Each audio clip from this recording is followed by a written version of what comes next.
Welcome back to another episode of Infidelity Tales Lab. We're thankful for your continued viewership. Before we begin, tell us, where in the world are you watching from? We love knowing our global reach. Now, let's dive into today's story. Chapter 1, Empire of Glass. The autumn rain pelted against the floor-to-ceiling windows of the penthouse as Russell Wade stared at the Seattle skyline. 48 stories up, the city looked like a circuit board of light and shadow. Behind him, untouched on a marble counter, sat a glass of 18-year-old Macallan and divorce papers. Russell hadn't come for money. The son of a factory worker and a waitress in Detroit, he clawed his way through life with a singular focus that both impressed and unnerved those around him.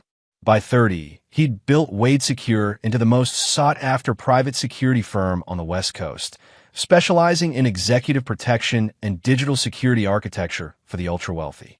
Now, at 42, his hands bore the calluses of both keyboard and combat, his mind equally adept at coding and killing. The reflection in the glass showed a man whose physical discipline matched his mental one, 6'2", with the lean musculature of someone who trained with military precision. His dark hair was threaded with silver at the temples, and a thin scar ran through his right eyebrow, a souvenir from his early days as private security in South America. His phone buzzed. It was Liam Brody, his oldest friend and head of operations at Wade Secure. "Tell me you have something," Russell said, his voice unervingly calm. "She's with him again. The Drake Hotel, room 1142. They've been there for 2 hours." Russell closed his eyes. Bianca Wade, his wife of 8 years, was in a hotel room with Perry Galloway, the divorce attorney she'd supposedly hired to protect her interests in what she called an amicable separation. "The recording equipment?" Russell asked. "Active since they walked in. Audio and video feeds are clean. You want me to send the link?" "Not yet. Let run. I want everything." "Russ, you sure about this? Once we go down this road." "They chose this road, Liam.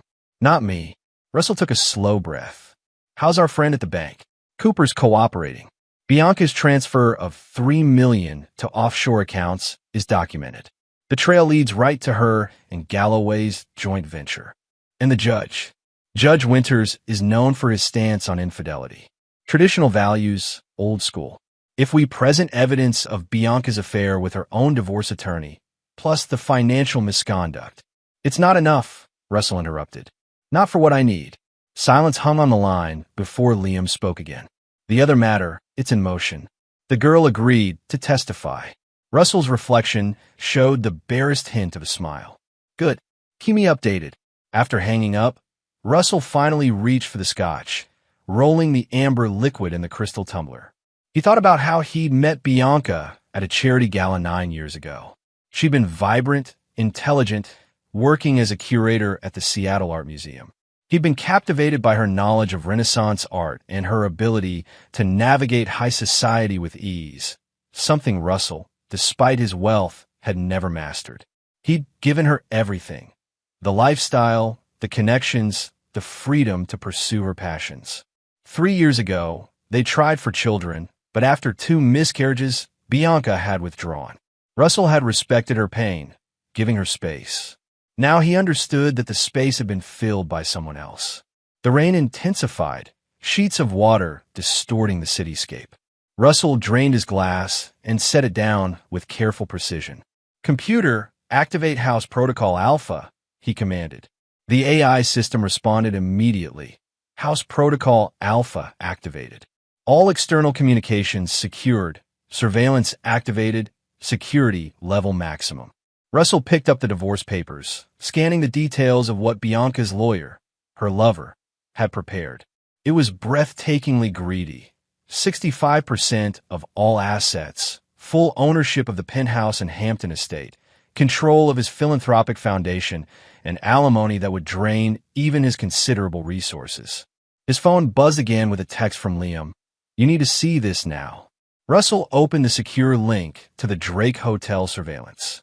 The video showed Bianca, her honey blonde hair cascading over bare shoulders, laughing as Perry Galloway poured champagne. "To taking that cold bastard for everything he's worth," Galloway toasted, his handsome face flushed with victory and expensive alcohol. Bianca clinked her glass against his. He suspects nothing. That's the beauty of marrying a self-made man. They're so focused on their empires, they never see the knife until it's between their ribs. The foundation alone is worth 9 figures, Galloway said, setting down his glass to kiss her neck. Once we liquidate the assets and move them through the Cayman structure, he'll be left with nothing but his precious company, Bianca finished, and even they'll be crippled once we pull the investors I've cultivated. As their conversation devolved into more intimate activities, Russell closed the feed. He felt neither rage nor pain, only a cold, crystalline clarity.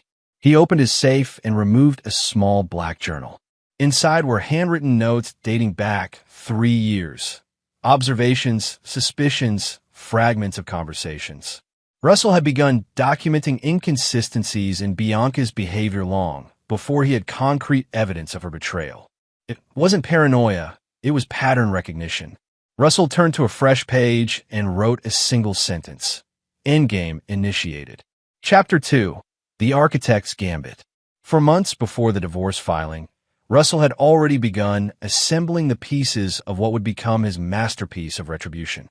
The key to Russell's strategy was understanding that revenge, like security, required comprehensive intelligence and precise execution. He didn't just want to win the divorce. He wanted to systematically dismantle the lives of everyone involved in the betrayal.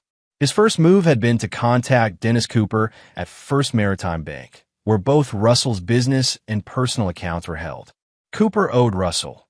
3 years earlier, Russell's team had quietly handled a potentially career-ending situation involving Cooper's daughter and a predatory college professor. No police, no scandal, but the professor had mysteriously resigned and left the country with a permanent limp. Cooper, I need complete records of all transactions from joint accounts and Bianca's personal accounts for the past 5 years. Russell, you know I can't legally. I'm not asking you to do anything illegal. I'm asking for records I'm entitled to as an account holder. I just need them without Bianca being notified. 2 days later, Russell had confirmation of his suspicions. Over the past 3 years, Bianca had been siphoning funds, small amounts at first, growing bolder as time passed. The money trail led to a web of accounts that eventually connected to Perry Galloway. Russell's next move was to understand his adversary. Galloway was a rising star in Seattle's legal community, known for representing wealthy women in high-profile divorces. His success rate was impressive, but Russell knew that kind of record often came with cut corners. He contacted Saul Romano, a former FBI forensic accountant who now worked as a consultant for Wade Secure. Saul, I need everything on Perry Galloway. Professional history, case records, finances, personal life. Especially any cases that seem too good to be true. Romano delivered within a week. Galloway's got a pattern. He targets wealthy couples, somehow always ends up representing the wife, and walks away with hefty fees while the husband gets cleaned out. There's something else. 3 of his former clients died within 2 years of their divorces, leaving substantial estates. Cause of death. Natural causes, apparently. 1 heart attack, 1 drowning, 1 prescription overdose. Russell absorbed this information, adding it to his mental chessboard. And his personal life?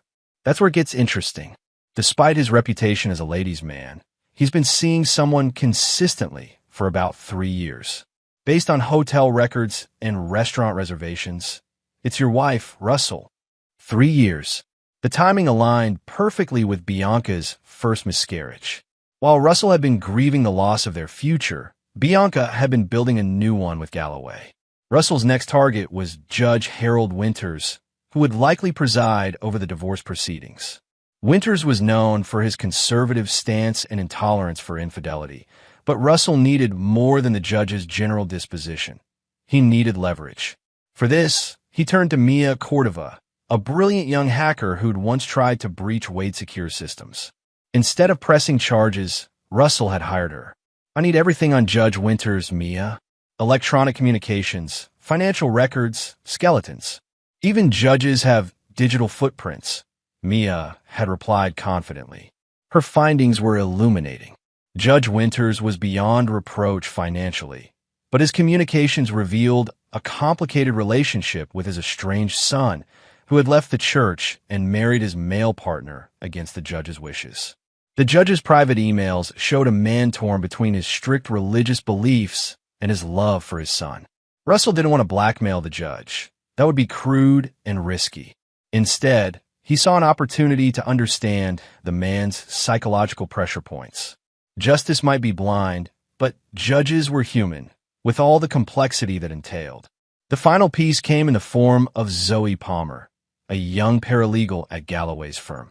Russell learned through his network that Zoe had been uncomfortable with some of Galloway's methods, particularly his handling of a recent divorce case that had left the husband destitute and suicidal.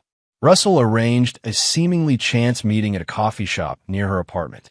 "Ms. Palmer," he'd said, sitting down across from her startled face. "My name is Russell Wade.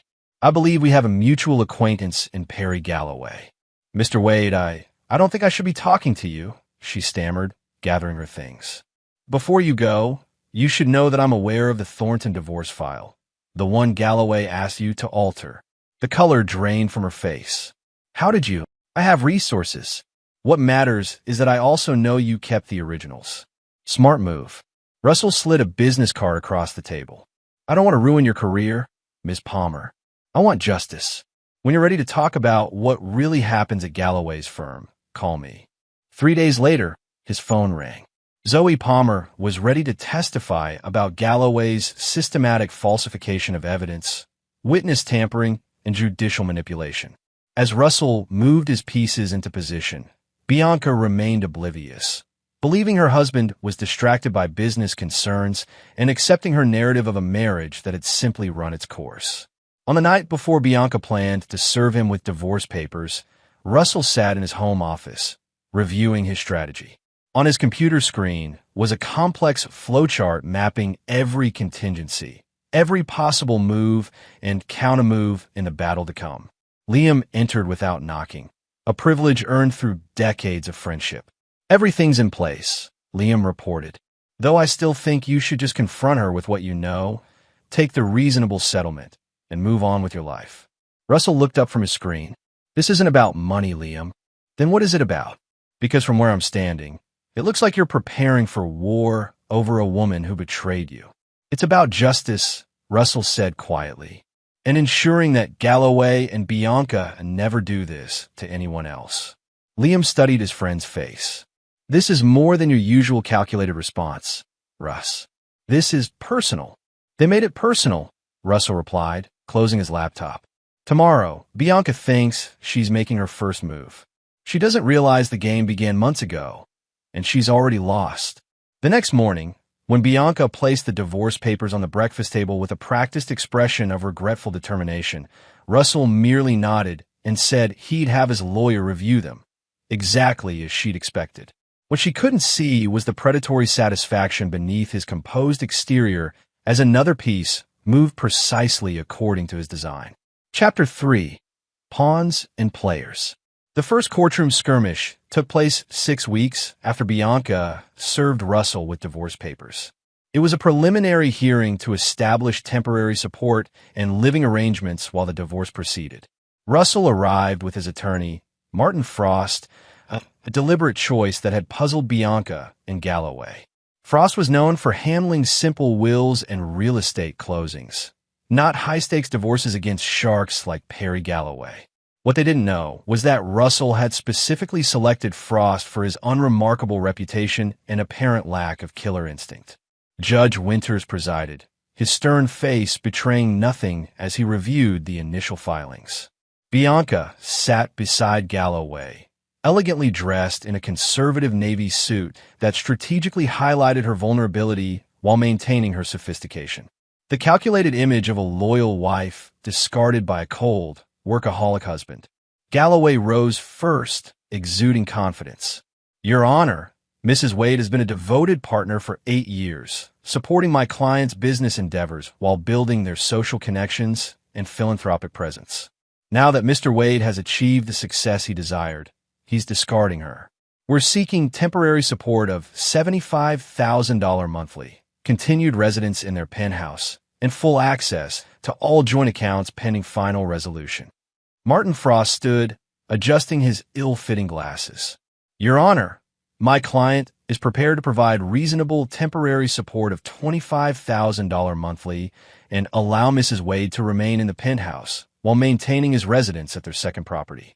However, we request that access to joint business accounts be frozen pending financial discovery.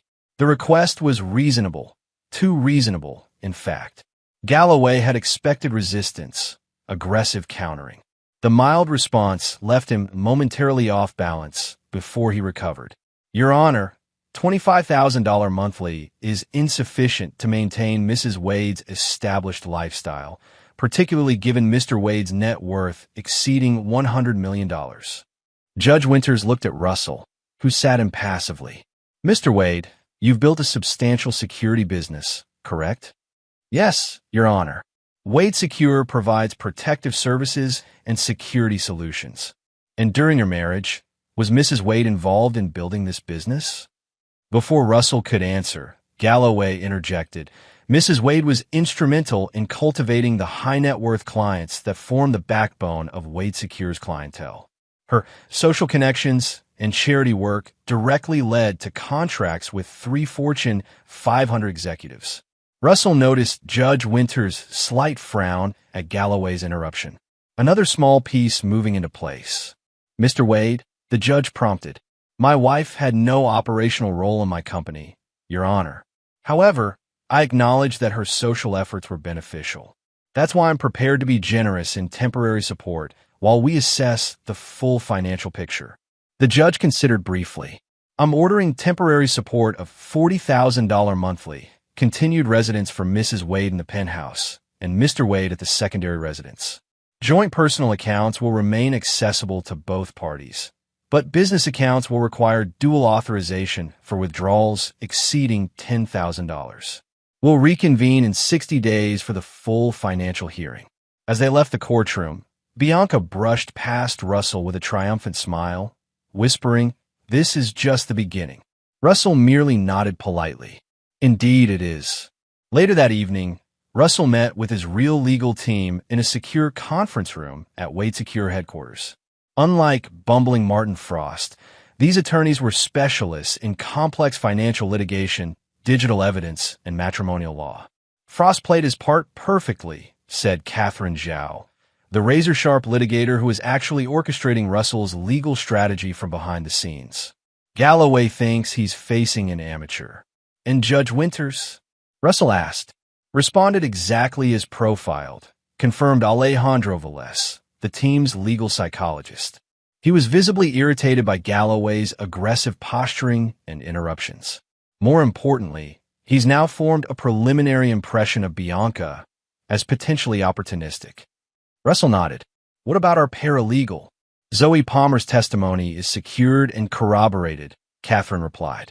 We have affidavits from 2 other former Galloway firm employees supporting her claims of evidence tampering. They'll be deposed next week. An Exhibit Z? Russell asked, referring to the centerpiece of his strategy. Liam entered the room, carrying a sealed evidence bag. Right here, digital and physical copies secured, chain of custody documented by licensed investigators. It's bulletproof. Russell took the bag, examining its contents through the clear plastic, a small flash drive, and a handwritten journal. The contents are disturbing, Liam warned. Even knowing what they were planning, seeing it laid out so explicitly. This isn't just about my divorce, Russell said quietly. The journal contains Galloway's notes on his previous cases, including the 3 clients who died under suspicious circumstances after their divorces were finalized. He and Bianca were playing a long game. Catherine leaned forward. Are you saying they intended to kill me? Eventually. The journal outlines their 3-year plan. First, isolate me from friends and family, which Bianca has been subtly doing. Second, create a narrative of my mental instability through manufactured incidents. Third, execute the divorce to maximum financial advantage. Fourth, orchestrate an accident after the settlement, with Bianca as the sympathetic widow. The room fell silent as the full scope of the betrayal sank in. "We should take this to the police," Catherine finally said. Russell shook his head. "Not yet. Plans and notes aren't enough to convict. We need to catch them in action, which is precisely what the divorce proceedings will do." "It's risky," Alejandro cautioned. "If they realize you know." "They won't," Russell assured him. "Their confidence is their vulnerability. Bianca believes I'm emotionally devastated, and Galloway thinks he's facing an outmatched opponent. Their plan requires my cooperation as an unwitting victim. That gives us time." As the meeting concluded, Liam remained behind. "You didn't tell them everything that was in the journal, did you?" he asked once they were alone. Russell's expression hardened. "They don't need to know that Bianca's miscarriages weren't natural. That Galloway convinced her to terminate our children to avoid complicating their plan." His voice remained steady, but his knuckles whitened as he gripped the edge of the table. "Some details are irrelevant to the legal strategy." "But not to you," Liam observed quietly. "No," Russell agreed. "Not to me." Outside, the Seattle rain continued its relentless descent, washing the city clean as Russell Wade prepared to unleash a storm of his own making. Chapter 4: Queen's Sacrifice. The next phase of Russell's plan required patience. For 2 months, he maintained the illusion of a man resigned to an unpleasant but inevitable divorce.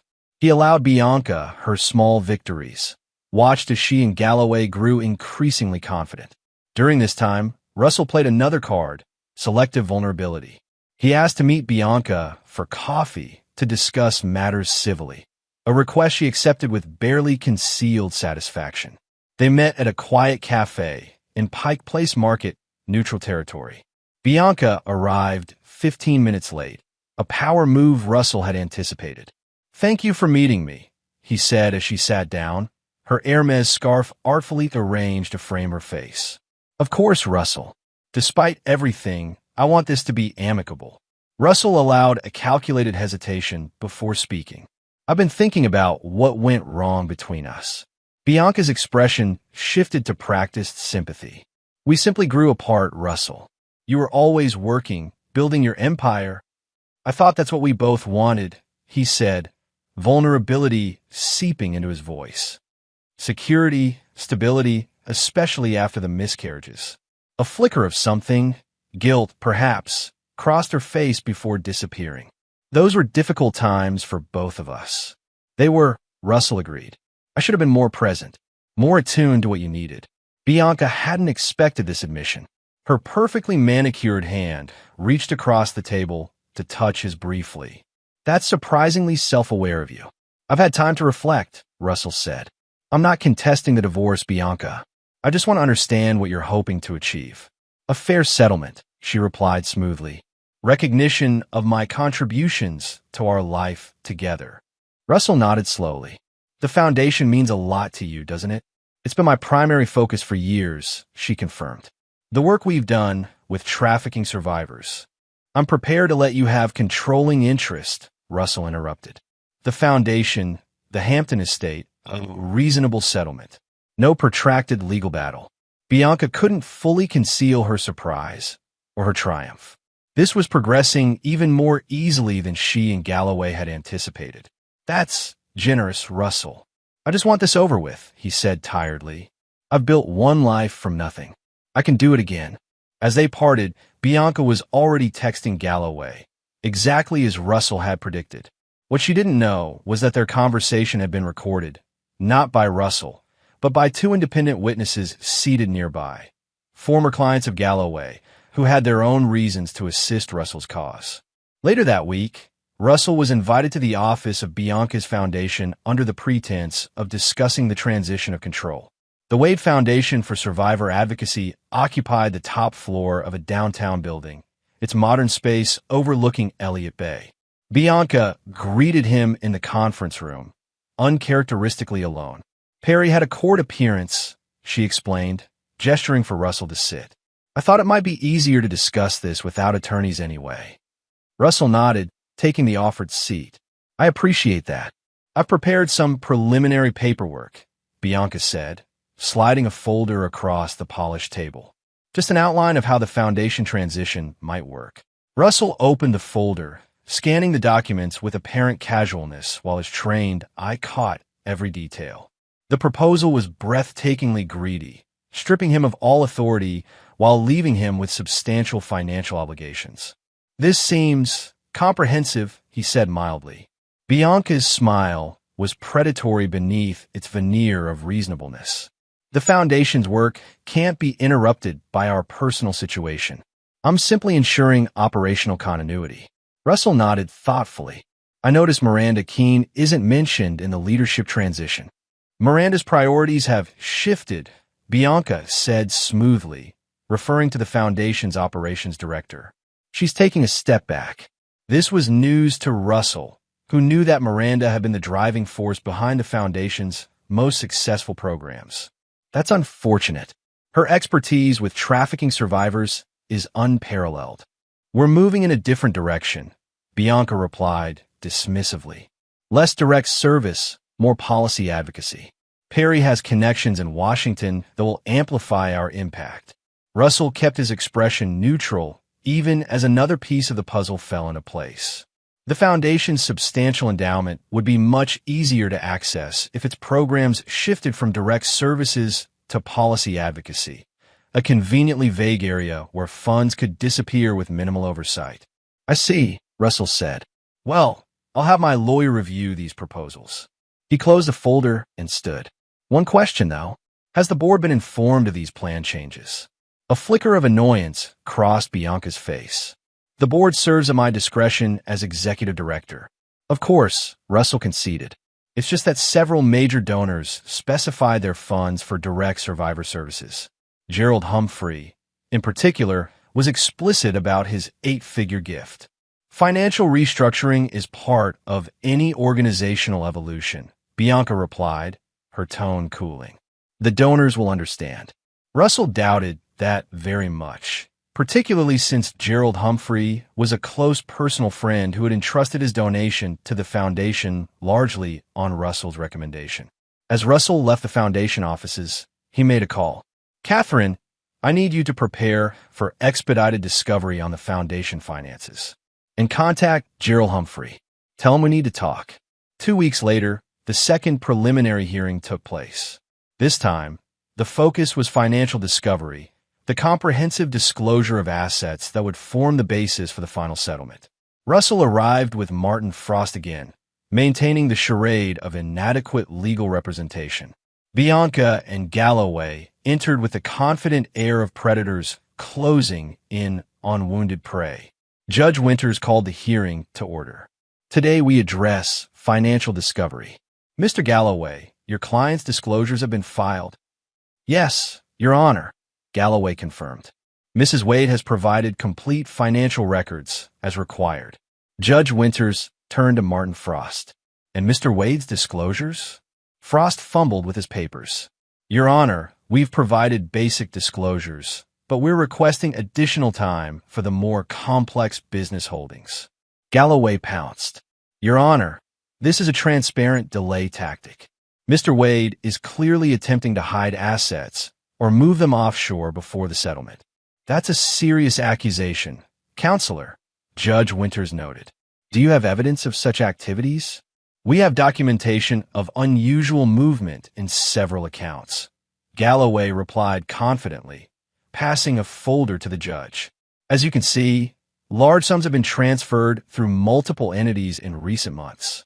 The judge reviewed the documents with a frown. "Mr. Frost, how do you respond to these allegations?" Frost adjusted his glasses nervously. "Your Honor, those transactions represent normal business operations for a security firm with international clients." However, he hesitated, glancing at Russell, who gave an almost imperceptible nod. "However, my client has authorized me to introduce a motion for expanded discovery regarding the Wade Foundation's finances."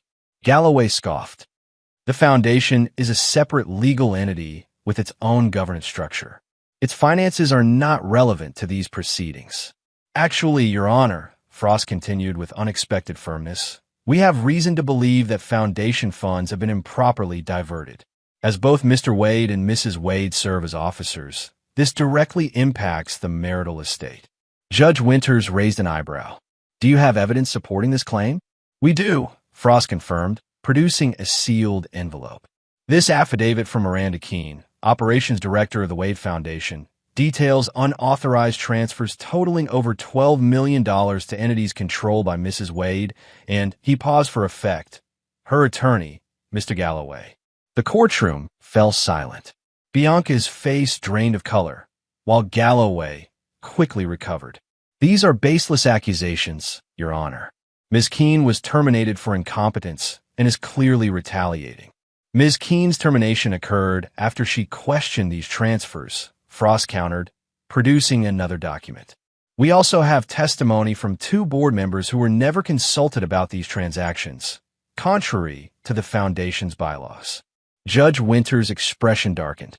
Mr. Galloway, are you in fact a beneficial owner of any entity receiving Foundation funds? Galloway hesitated just long enough to confirm his guilt before responding. I provide legal services to various organizations that may have received grants from the Foundation, but there's nothing improper in those relationships. Your Honor, Frost pressed, we request a forensic audit of the Foundation's finances and a freeze on all Foundation assets pending investigation. Additionally, given Mr. Galloway's apparent conflict of interest, we move that he be disqualified from representing Mrs. Wade in these proceedings. Bianca gripped Galloway's arm in panic as Judge Winters considered the motion. I find sufficient cause for concern, the judge finally ruled. I'm ordering a complete forensic audit of the Wade Foundation and freezing its assets pending results. As for disqualification, Mr. Galloway, you'll need to show cause why you should continue as counsel given these apparent conflicts. We'll address that at a separate hearing next week. As the courtroom emptied, Russell caught Bianca's furious glare. For the first time, he allowed himself a small, cold smile in return. Later that evening, Russell met with the real architects of his strategy, Catherine Zhao, Alejandro Velez, and Gerald Humphrey himself, the Foundation's largest donor and, unknown to Bianca, a former prosecutor specializing in financial crimes. The Foundation gambit worked perfectly, Catherine reported.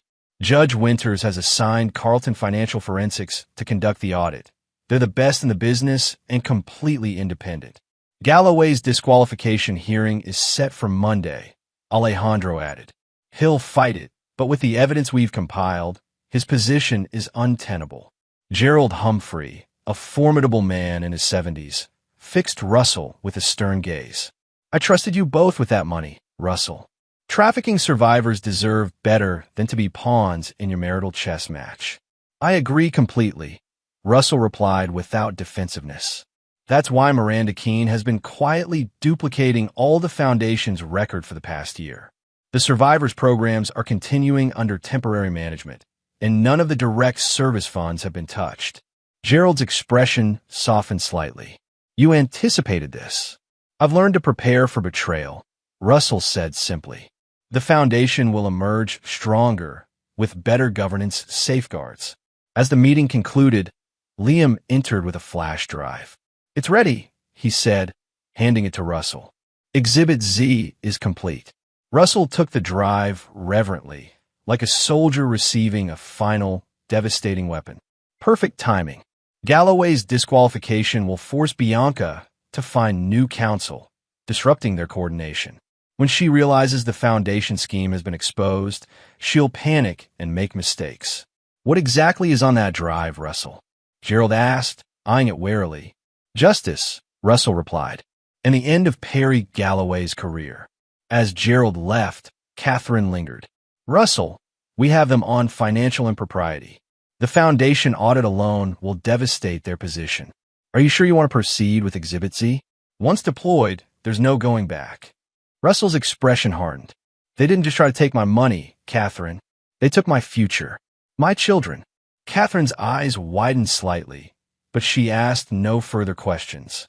Some vengeance was too personal to share, even with allies. Chapter 5. Knight's Sacrifice. The disqualification hearing was brutal and swift. Despite Galloway's protests, Judge Winters removed him as Bianca's counsel. citing irreconcilable conflicts of interest and evidence of potential ethical violations. The judge also referred the matter to the State Bar Association for investigation. Bianca was forced to retain new representation quickly. She hired Olivia Mendoza, a competent but less aggressive attorney who lacked Galloway's intimate knowledge of their strategy and his personal stake in the outcome. With Galloway sidelined, Russell moved to the next phase of his plan, isolating Bianca from her support network. The Wade Foundation's board called an emergency meeting in response to the court-ordered audit. Russell attended as a voting member, while Bianca arrived flanked by her new attorney and visibly nervous. The boardroom at the Foundation's headquarters was tense as Gerald Humphrey called the meeting to order. As the largest donor, he held significant informal authority despite Bianca's executive director position. In light of serious allegations regarding financial improprieties, this board must take immediate action to protect the Foundation's mission and assets, Gerald began.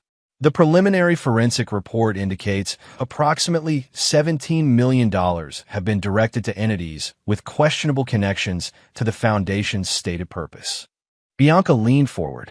Those grants were all properly documented and approved. By whom? Interrupted Miranda Keene, who had been reinstated pending investigation. Not by me, and not by this board. As executive director, I have discretionary authority, Bianca began. Within strictly defined parameters, Gerald cut in. Your authority is limited to grants under $250,000 without board approval. These transfers, some exceeding $3 million, required full board review. Olivia Mendoza attempted to redirect. This is clearly related to the ongoing divorce proceedings. Mr. Wade is using his influence with certain board members to undermine my client's position. Russell, who had remained silent, finally spoke. This has nothing to do with our divorce, Ms. Mendoza. The Foundation's mission, supporting survivors of trafficking and abuse, is separate from our personal matters. I'm here as a board member concerned about significant financial irregularities. Alleged irregularities, Bianca snapped. These funds were directed to policy advocacy groups expanding our mission's reach. Gerald slid a folder across the table. Perhaps you could explain why 3 of these advocacy groups share the same Cayman Islands address as an LLC jointly held by you and Perry Galloway? Or why 4 others were incorporated just days before receiving million-dollar grants? Or why none of them have any track record of anti-trafficking work? The blood drained from Bianca's face. The board will now vote on the motion to temporarily remove Bianca Wade as executive director pending completion of the audit and investigation, Gerald announced. You can't do this, Bianca protested. I built this foundation. Actually, Russell interjected quietly, we built it together. For survivors who trusted us with their future. The vote was unanimous, with only Bianca abstaining. She was removed as executive director, her foundation credentials and access revoked effective immediately. As the meeting adjourned, Bianca confronted Russell in the hallway, her composed facade cracking. You manipulative bastard. You planned this all along. No, Bianca, Russell replied calmly. You planned this all along. I merely exposed it. She stepped closer, voice lowering. You have no idea what I'm capable of, Russell. This isn't over. Actually, it is, came a voice from behind them. They turned to find Gerald Humphrey with 2 plainclothes officers. Bianca Wade, these detectives would like to ask you some questions regarding potential wire fraud and misappropriation of charitable funds. As Bianca was escorted away, not under arrest, but clearly shaken, Russell felt no triumph. Only a cold certainty that justice was unfolding exactly as designed. That evening, Russell received an unexpected visitor at his temporary residence, a waterfront condo he'd purchased through a shell company years earlier as a potential safe house. The building's security alerted him to Zoe Palmer's arrival. Ms. Palmer, Russell greeted her, noticing her agitated state. What brings you here? Zoe glanced nervously over her shoulder as she entered. Galloway knows I'm working with you. Someone broke into my apartment today. My laptop is gone, and my files were ransacked. Russell guided her to a seat. Are you certain it was Galloway? The break-in happened exactly 40 minutes after I was served with a subpoena for the disbarment hearing, she explained. That timing isn't coincidental. No, it's not, Russell agreed. Did you report it? Yes, but there's more. Zoe leaned forward, lowering her voice despite being in a secure location. Before the foundation audit was announced, I overheard Galloway on the phone. He said, if Wade keeps pushing, implement contingency B. The boat trip might need to happen sooner. Russell's expression remained neutral, but internally, another piece clicked into place. The journal he'd acquired contained references to contingency plans for dealing with uncooperative husbands in Galloway's previous cases. One of his former clients had drowned in a boating accident 6 months after her divorce settlement. Thank you for bringing this to me, Russell said. You should stay somewhere safe until the hearing. I can't afford a hotel for potentially weeks, and I'm afraid to stay with friends. If he found them, you'll stay in my company's secure housing, Russell decided. It's a building we maintain for clients requiring protection. No one will find you there. After arranging for Zoe's security detail and transportation, Russell contacted Liam. Galloway's getting desperate, he reported. He just tried to intimidate our key witness. Not surprising, Liam replied. The Bar Association has expanded their investigation to include 3 of his previous cases. His career is effectively over, even without Exhibit Z. But Exhibit Z ensures he never practices law anywhere again, Russell noted. More importantly, it establishes the pattern connecting him to Bianca long before divorce proceedings. Speaking of Bianca, her new attorney requested a settlement conference, Liam informed him. They're offering to drop all claims to the foundation and business in exchange for the Hampton estate and $8 million in cash. Russell laughed softly. They still think this is about money. Isn't it? At least partly. It's about justice, Liam. Comprehensive, irrefutable justice. The next day, Russell attended the settlement conference with both Martin Frost, still maintaining their cover, and Catherine Zhao, who was introduced as a financial consultant. Bianca appeared strained, the pressure of the foundation investigation clearly taking its toll. Olivia Mendoza presented their revised settlement offer, emphasizing Bianca's willingness to compromise.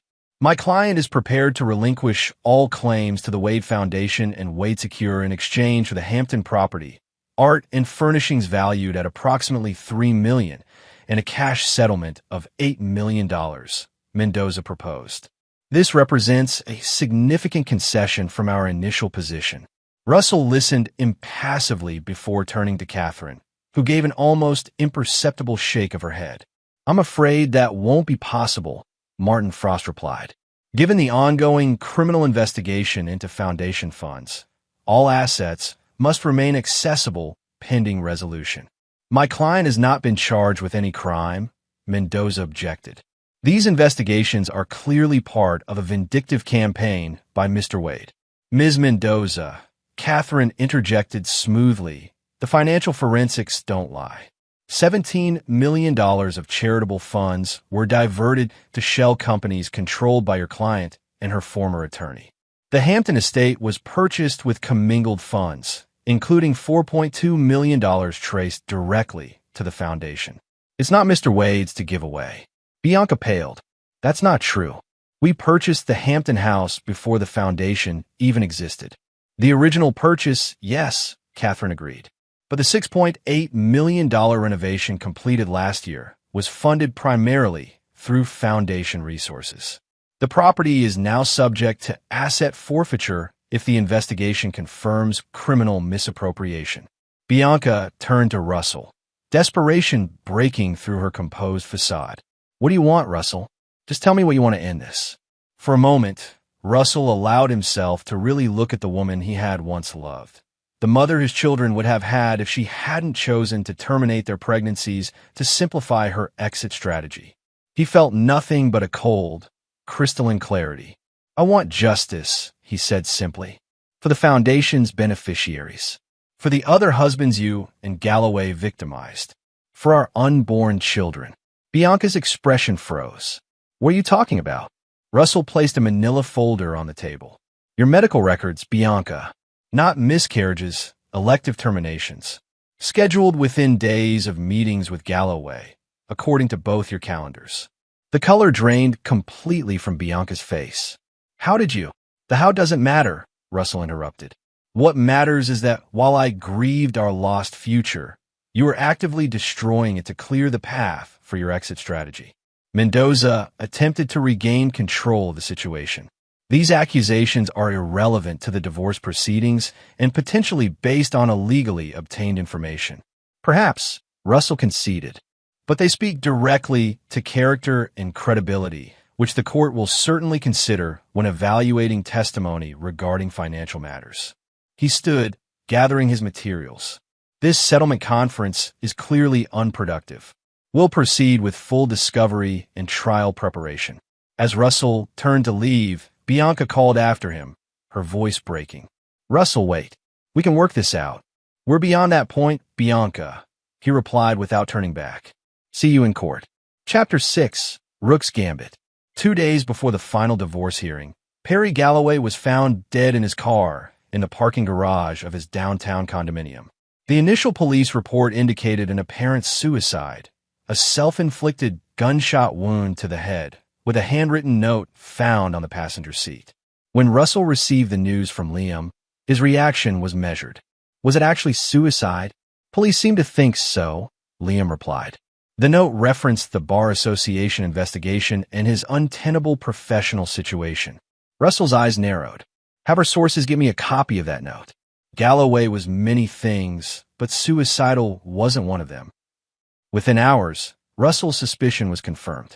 The handwriting analysis showed subtle but definitive discrepancies from Galloway's known writing samples. More telling was the gun, a .38 revolver registered to Bianca Wade 3 years earlier. She's eliminating loose ends, Russell observed to Catherine Zhao during their final strategy session. Galloway knew too much, and he was becoming a liability as the investigations intensified. That's a serious accusation, Catherine cautioned. Without proof. The proof is coming, Russell assured her. I've had Galloway under surveillance for months. His building's security system captured everything. By that evening, Russell had obtained the security footage showing Bianca entering Galloway's building 2 hours before his estimated time of death, and leaving 30 minutes later, visibly agitated. The footage didn't prove murder, but it placed her at the scene, something she had denied when questioned by police. Russell provided this information to Detective Morgan Hayes, a former client who now headed the city's financial crimes unit. Hayes was already investigating the foundation misappropriation and had natural jurisdiction over a death potentially connected to that case. As Russell had anticipated, Bianca attempted to use Galloway's death to delay the divorce proceedings. Her attorney filed an emergency motion citing the traumatic impact of her close colleague's suicide and the need for additional time to prepare without Galloway's institutional knowledge of the case. Judge Winters denied the motion. The court sympathizes with the tragic circumstances, but these proceedings have already experienced significant delays. The final hearing will proceed as scheduled. The morning of the hearing, Seattle's typical overcast sky had darkened to a thunderous gray, rain lashing against the courthouse windows as if nature itself were setting the stage for the drama to unfold. Russell arrived early, accompanied by Catherine Zhao, now openly serving as his lead counsel, and Martin Frost, whose role had shifted to that of financial advisor. The courtroom was unusually crowded. The high-profile nature of the case and the scandalous allegations surrounding the foundation had attracted media attention. Bianca entered flanked by Olivia Mendoza and a young associate. She was dressed in somber navy, her face carefully composed into an expression of dignified suffering. Russell noted the calculated choice, the grieving friend, the wronged wife, the dedicated philanthropist under unjust attack. Judge Winters called the court to order. Before we begin, I want to address the unusual circumstances surrounding this case. The death of Mr. Galloway is tragic, but it does not directly impact these proceedings. Additionally, while there are ongoing investigations into the Wade Foundation, this court's purview is limited to the equitable distribution of marital assets. Ms. Zhao, You may present your opening statement." Catherine rose, her presence commanding immediate attention. "Your Honor, this case began as a seemingly straightforward high-asset divorce, but discovery has revealed a pattern of systematic financial misconduct, deception, and breach of fiduciary duty by Mrs. Wade. We will demonstrate that Mrs. Wade, in concert with her former attorney, Mr. Galloway, diverted substantial charitable assets for personal use, concealed marital assets, and engaged in a years-long conspiracy to defraud both my client and the charitable foundation they jointly established." Olivia Mendoza countered with equal force. "Your Honor, Mr. Wade has weaponized this divorce proceeding in a vindictive campaign to destroy my client's reputation and work. Mrs. Wade has dedicated years to building the foundation's mission and supporting her husband's business success. The alleged financial irregularities are simply legitimate operational decisions being mischaracterized to gain advantage in these proceedings." The initial testimony focused on financial matters. Forensic accountants detailed the complex web of transactions that had diverted foundation funds through shell companies, ultimately benefiting Bianca and Galloway. Board members testified to being excluded from decision-making despite bylaws requiring their approval. By mid-afternoon, Bianca took the stand. Under Mendoza's careful questioning, she portrayed herself as a dedicated wife who had supported Russell's ambitions while building a meaningful philanthropic legacy. "The foundation became my life's work," Bianca testified, voice catching artfully. "When our marriage began to deteriorate due to Russell's emotional unavailability, especially after our losses, I threw myself into helping trafficking survivors rebuild their lives." When asked about the financial irregularities, she offered plausible explanations for each contested transaction. "The grants to these new organizations represented our strategic pivot toward policy advocacy.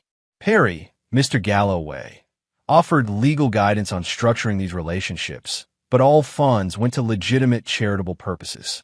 Then came cross-examination. Catherine Zhao approached with measured confidence. "Mrs. Wade, you testified that the foundation became your life's work after your marriage deteriorated. When exactly did this deterioration begin?" Bianca hesitated slightly. "It was gradual, but became noticeable perhaps 4 years ago." "4 years ago," Catherine repeated. "Yet you began a romantic relationship with Perry Galloway approximately 3 years and 7 months ago, did you not?" The courtroom tensed as Mendoza objected. "Relevance, Your Honor? My client's personal relationships after the marriage deteriorated aren't pertinent to asset division. I'm establishing timeline and credibility, Your Honor," Catherine responded. Mrs. Wade's characterization of events directly impacts assessment of her testimony regarding financial matters. "I'll allow it," Judge Winters ruled. "Please answer the question, Mrs. Wade." Bianca's composure slipped momentarily. "I don't recall the exact timing." Catherine produced a document. "Your Honor, Exhibit 27.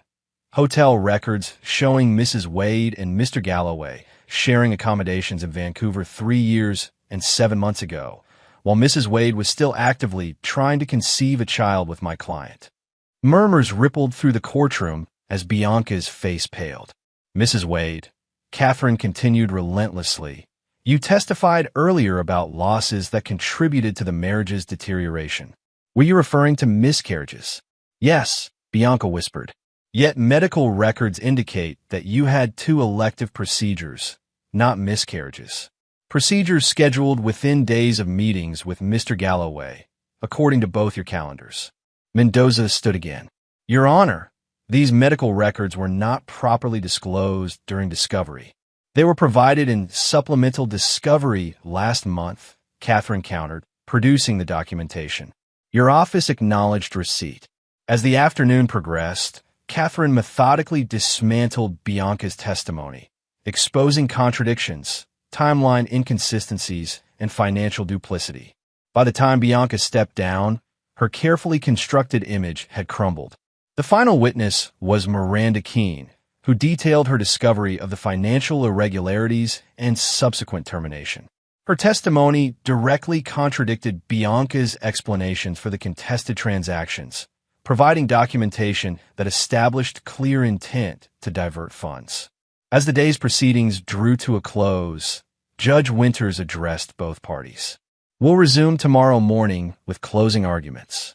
Given the seriousness of the allegations raised today, I expect both parties to be prepared to address the implications for asset division." That evening, as Russell reviewed the day's developments with his team, a breaking news alert appeared on his phone. Police investigating Perry Galloway's death as homicide, not suicide. Liam, who had been monitoring police communications, provided details. Ballistics don't match the suicide scenario. The angle of entry and powder residue are inconsistent with self-infliction. They're officially treating it as a homicide investigation now. "And Bianca?" Russell asked. "Officially a person of interest," Liam confirmed. "Detective Hayes is obtaining warrants for her electronic devices and residence based on the security footage and the gun registration." Catherine frowned. "This complicates tomorrow's proceedings. If Bianca is formally charged before the divorce is finalized, it changes nothing," Russell interrupted. "The divorce must be completed first, with full findings regarding the financial misconduct. The criminal matter will follow its own course." The next morning, tension in the courtroom was palpable. Bianca appeared visibly strained, dark circles beneath her eyes despite careful makeup. Her attorney seemed equally tense, likely aware of the developing criminal investigation. Judge Winters called for closing arguments. Olivia Mendoza went first, attempting to salvage what remained of Bianca's position by focusing on her contributions to Russell's business success and the legitimate aspects of her foundation work. Despite the allegations and innuendo, Mrs. Wade built substantial value in both the business and foundation through her networking and social connections. She deserves fair compensation for those contributions, separate from any disputed transactions that may require further review. Catherine Zhao's closing argument was clinical and devastating. "Your Honor, the evidence presented demonstrates not merely financial misconduct, but a years-long conspiracy to systematically defraud both Mr. Wade and the charitable foundation established to help vulnerable people. Mrs. Wade's actions were calculated, deliberate, and executed with complete disregard for fiduciary duty, marital obligations, and basic ethical principles." Judge Winters listened attentively, occasionally making notes. When both attorneys concluded, he addressed the courtroom. "This case presents extraordinary circumstances that require careful consideration. I'll take the matter under advisement and issue my ruling tomorrow morning at 9 a.m. As the court adjourned, Russell noticed Detective Hayes enter and approach Bianca, requesting she accompany him for additional questioning. The timing was perfect, exactly as he had anticipated. The final act was about to begin. Chapter 7, Endgame. The morning of Judge Winters' ruling dawned clear and cold, the storm having broken overnight. Russell arrived at the courthouse early, centered and focused despite the momentous nature of the day ahead. The courtroom filled quickly with spectators drawn by rumors of scandal and the previous day's dramatic developments. Russell noticed Detective Hayes seated in the back row, his presence confirming that the criminal investigation was advancing. Bianca entered with her attorney, her usual poise noticeably strained. The questioning by police had clearly taken its toll, though she had not yet been formally charged in Galloway's death. Judge Winters entered precisely at 9 a.m., his expression grave. "After careful consideration of the testimony and evidence presented, I am prepared to render my decision in the matter of Wade versus Wade." The courtroom fell silent as the judge continued. "This case has revealed conduct that goes far beyond the usual contentious nature of high-asset divorces. The evidence establishes a pattern of systematic financial misconduct, breach of fiduciary duty, and exploitation of charitable resources by Mrs. Wade."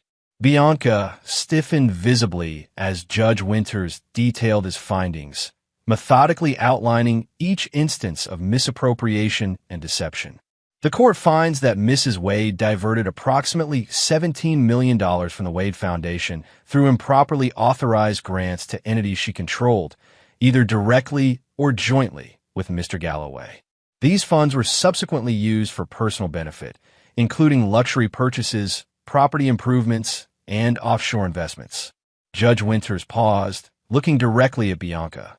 Furthermore, Mrs. Wade's testimony regarding these transactions was not credible, contradicted by documentary evidence and testimony from multiple witnesses with direct knowledge of foundation operations.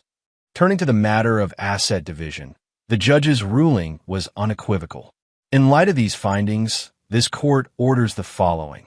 All foundation assets shall be placed under independent receivership pending resolution of the ongoing criminal investigation. The marital residence and all properties purchased or substantially improved during the marriage shall be awarded to Mr. Wade. Bianca gasped audibly as Judge Winters continued.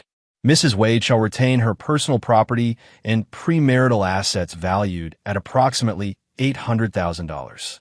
Given the substantial misappropriation of foundation funds, which, while not marital assets per se, were diverted in part to acquire assets claimed by Mrs. Wade, no additional settlement is warranted. The ruling continued with technical details, but the substance was clear. Bianca would leave the marriage with nothing but what she had brought into it 8 years earlier. Judge Winters was concluding his ruling when Russell made his move. Your Honor, before we conclude, I request permission to present additional evidence that has direct bearing on these proceedings. Mendoza objected immediately. Your Honor, the evidence phase has concluded. This is improper and prejudicial. The nature of this evidence? Judge Winters inquired. It relates directly to the conspiracy between Mrs. Wade and Mr. Galloway, and contains information relevant to both these proceedings and the ongoing criminal investigation, Russell explained. Judge Winters considered briefly. I'll allow it, but it must directly relate to matters already before this court. Russell nodded to Catherine, who approached the bench with a sealed evidence package. Your Honor, we present Exhibit Z. Audio recordings and documentation detailing the conspiracy between Mrs. Wade and Mr. Galloway to defraud Mr. Wade and the Foundation, dating back over 3 years.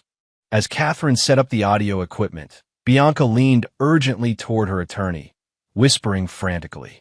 Mendoza's expression shifted from confusion to alarm.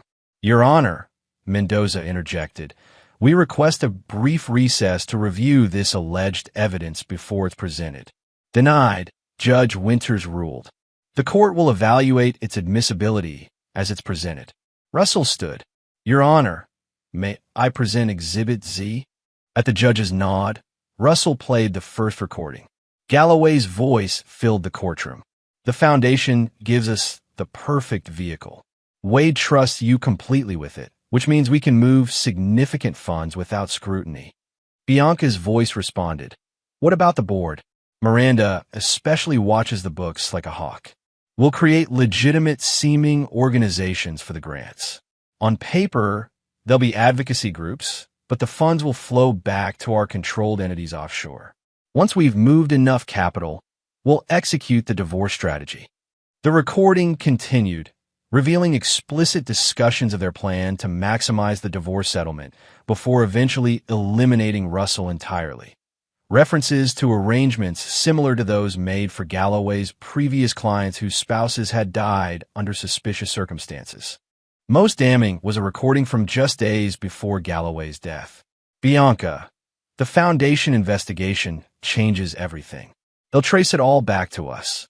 Galloway, we need to accelerate the contingency plan. Wade knows too much. Bianca, no, you're becoming a liability, Perry. The Bar Association has your previous cases under review. It's only a matter of time before they connect the deaths. Galloway, don't threaten me, Bianca. Remember who suggested the miscarriages to simplify our exit strategy. We're in this together. Bianca, not anymore. The courtroom was silent as the recording ended, the final conversation between Bianca and Galloway before his murder. Bianca sat frozen, her face ashen.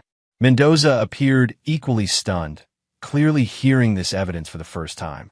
Russell turned to Judge Winters. Your Honor, in addition to these recordings, Exhibit Z includes Mr. Galloway's journal detailing their 3-year conspiracy, including notes on his previous cases where former clients' husbands died under suspicious circumstances after substantial settlements were secured. Judge Winter's expression had hardened into stone. The court will take custody of these materials immediately. Detective Hayes, I believe these materials are relevant to your investigation. Hayes was already moving forward. Yes, Your Honor. Mendoza made a final desperate attempt.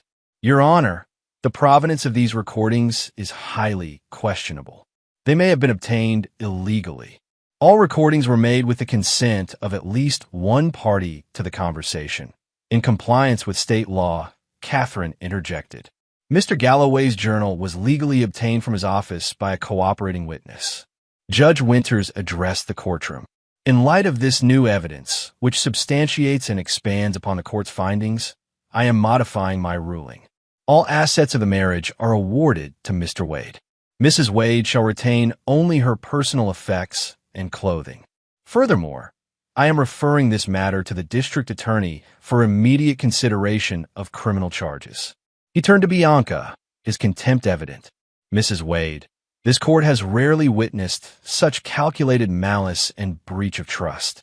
The manipulation of charitable resources intended to help society's most vulnerable victims for personal enrichment is particularly reprehensible. As Judge Winters concluded the proceedings, Detective Hayes approached Bianca. Adrian Wade, you're under arrest for the murder of Perry Galloway and conspiracy to commit wire fraud. You have the right to remain silent. Russell watched impassively as Bianca was handcuffed and led from the courtroom, her carefully constructed world collapsing completely. The woman who had planned to take everything from him, including his life, was leaving with nothing. Outside the courthouse, reporters clamored for statements. Russell declined comment, allowing Catherine to issue a brief statement emphasizing the Foundation's commitment to its mission and the establishment of new governance safeguards. As they walked to the waiting car, Liam fell in a step beside Russell. It's done. Exactly as you planned. Russell's expression remained composed. Not quite finished. There's one more piece to place. Chapter 8, Exhibit Z. The full impact of Exhibit Z extended far beyond the divorce proceedings. Within days of its revelation in court, the district attorney expanded the investigation to include 3 suspicious deaths connected to Galloway's previous cases. Bianca, held without bail on murder charges, faced a cascading series of indictments: conspiracy to commit wire fraud, misappropriation of charitable funds, money laundering, and first-degree murder. The evidence against her was overwhelming, bolstered by Galloway's detailed journal and the damning recordings Russell had accumulated over months. 2 weeks after the divorce ruling, Russell attended a special meeting of the Wade Foundation's reconstituted board. Miranda Keene had been appointed interim executive director, with Gerald Humphrey serving as board chair. The foundation's reputation has suffered, Gerald acknowledged, addressing the assembled board members. But the prompt exposure of the misappropriation and our transparent cooperation with authorities have preserved donor confidence. Miranda nodded agreement. Our core programs never stopped operating. The survivors we serve have been protected from disruption, which was Russell's primary concern throughout this ordeal. Russell, seated quietly at the end of the table, accepted their grateful acknowledgement with a modest nod. His measured response obscured the ruthless calculation that had guided every step of his strategy, a strategy that had recovered not just the diverted funds, but the foundation's integrity. After the meeting, Gerald pulled Russell aside. I've been following the criminal case developments. The scope is disturbing. How so? Russell asked, though he already knew. The investigation into Galloway's previous cases has revealed a pattern. 3 former clients, all wealthy women who secured substantial divorce settlements with Galloway's help, subsequently lost their ex-husbands to accidents within a year. In each case, the former wife inherited additional assets through life insurance or estate provisions. Russell nodded. Galloway found the perfect accomplice in Bianca. She brought social credibility and access to potential victims through her charity work. Gerald studied Russell with newfound wariness. You suspected this from the beginning, didn't you? This wasn't just about your divorce. I recognize patterns, Russell replied simply. My security work trains me to see connections others might miss. Once I confirmed Bianca's betrayal, I began looking for the larger picture. Gerald wasn't entirely satisfied. The recordings, the surveillance, the timing of everything. It seems almost as if you set a trap. Russell finished. I protected myself, Gerald. Nothing more. But both men knew it was much more. Russell had orchestrated not merely a defense, but a comprehensive destruction of those who had betrayed him, allowing their own actions and ambitions to be the instruments of their downfall. Later that evening, Russell met with Detective Hayes, an upscale restaurant overlooking Elliott Bay. Their relationship had evolved from client-provider to something approaching friendship, though both maintained professional boundaries. The DA is offering Bianca a deal, Hayes informed him after they ordered. 25 years if she provides testimony against Galloway's former clients involved in their respective husbands' deaths. Would she take it? Russell asked. Her new attorney is pushing for it. Without a deal, she's looking at life without parole. Hayes studied Russell over his whiskey glass. You know, most people would be celebrating a victory like yours. Total vindication, full financial recovery, justice served.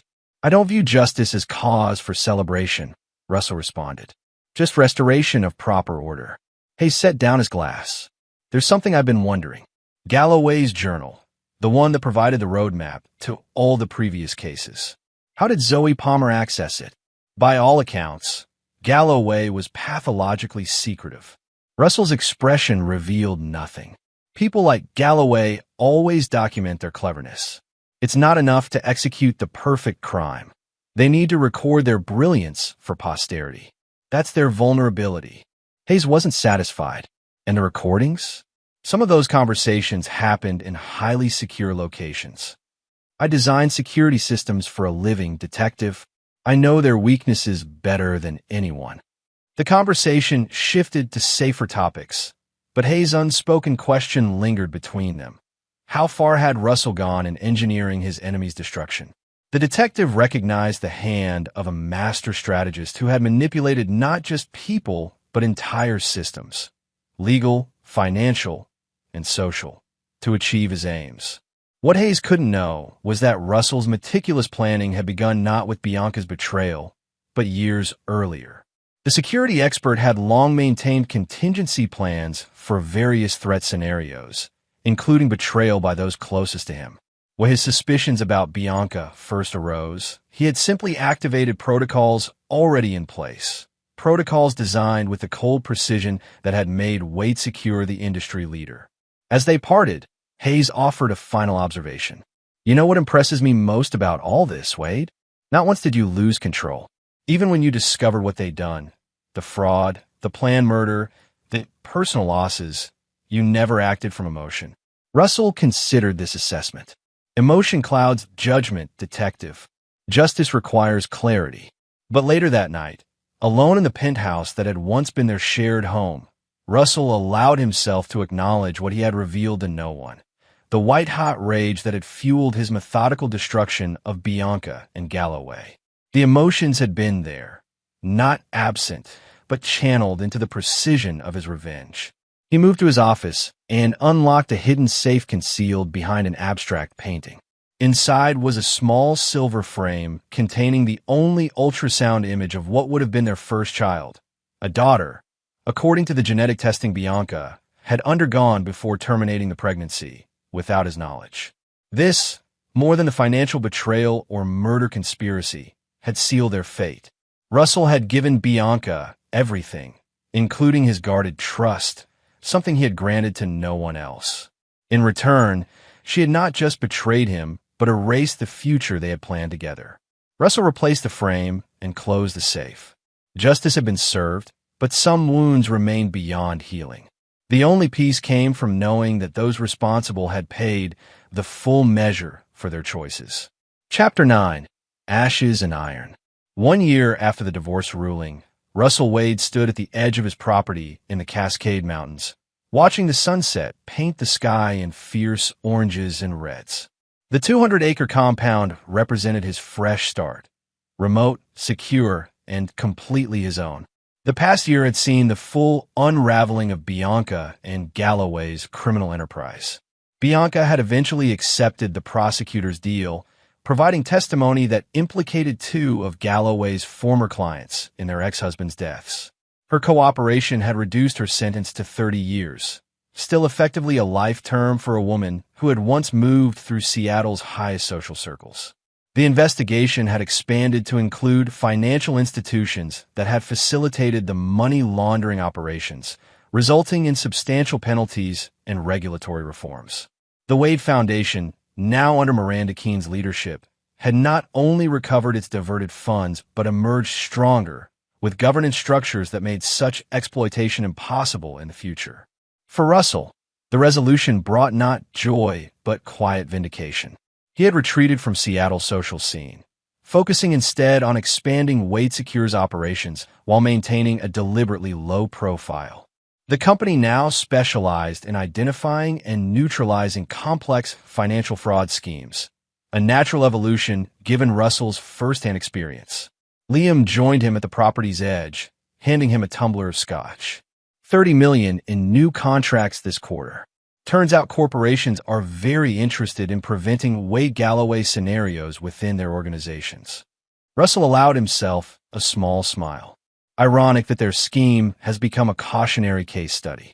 They stood in companionable silence, watching the light fade over the mountains. Russell had built this compound with lessons learned from his ordeal, not just the physical security measures, which were substantial, but the financial and legal structures that protected his assets from future threats. Catherine called, Liam eventually said. Grace Parsons reached out again, asking to meet with you. Russell's expression hardened. Bianca's sister had maintained her distance during the divorce and criminal proceedings, neither supporting nor denouncing her sister. Only after Bianca's conviction had Grace sought contact, claiming she had information Russell should know. My answer hasn't changed, Russell replied. Whatever she wants to share comes too late to matter. She's persistent, says it concerns the foundation, something even Bianca doesn't know.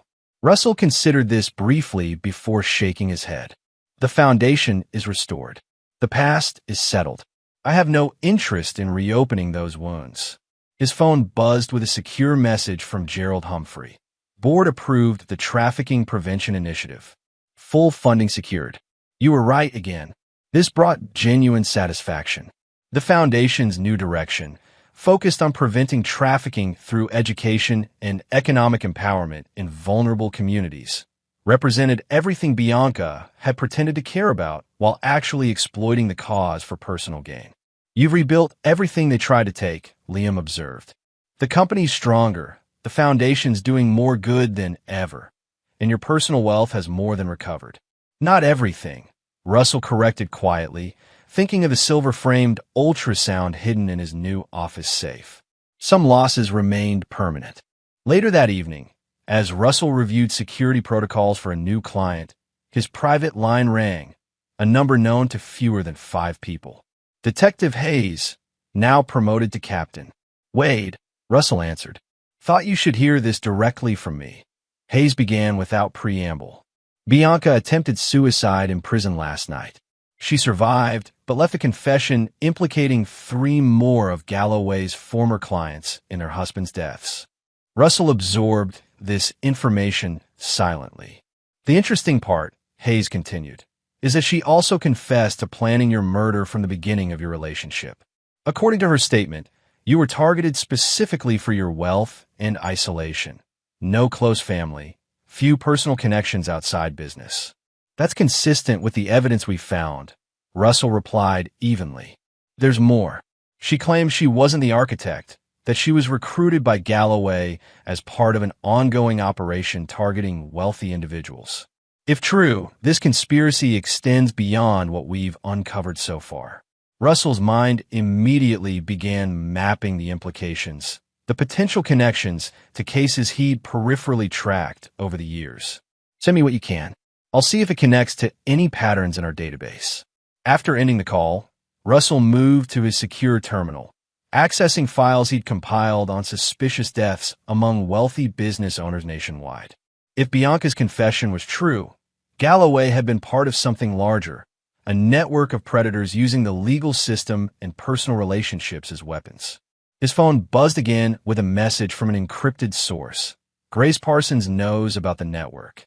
That's what she wants to discuss. Russell stared at the message, reassessing the situation. If Grace possessed information about a larger conspiracy, her persistent attempts to contact him took on new significance. He made a decision and sent a single-word reply. When? The response came immediately. Tomorrow. Neutral location. Russell closed the secure terminal and moved to the floor-to-ceiling windows overlooking the moonlit forest surrounding his mountain retreat. The divorce and its aftermath had been merely one battle in a longer war, a war against those who exploited trust and manipulated the systems meant to protect the vulnerable. If a larger network existed, Russell would identify its members, understand its methods, and systematically dismantle it, just as he had done with Bianca and Galloway. Not from vengeance, but from the same cold, implacable sense of justice that had guided him through his personal ordeal. He lifted his scotch in a silent toast to the moonlit mountains. Some men sought peace after surviving betrayal. Russell Wade had found his purpose instead, becoming the architect of justice for those who couldn't design their own. As he set down his glass, Russell felt not happiness, but something more enduring. The resolute satisfaction of a man who had faced the worst of human betrayal and emerged not broken, but tempered like steel. Whatever conspiracy had targeted him had made a fatal miscalculation. They had chosen a man incapable of forgetting, unwilling to forgive, and methodical in his retribution.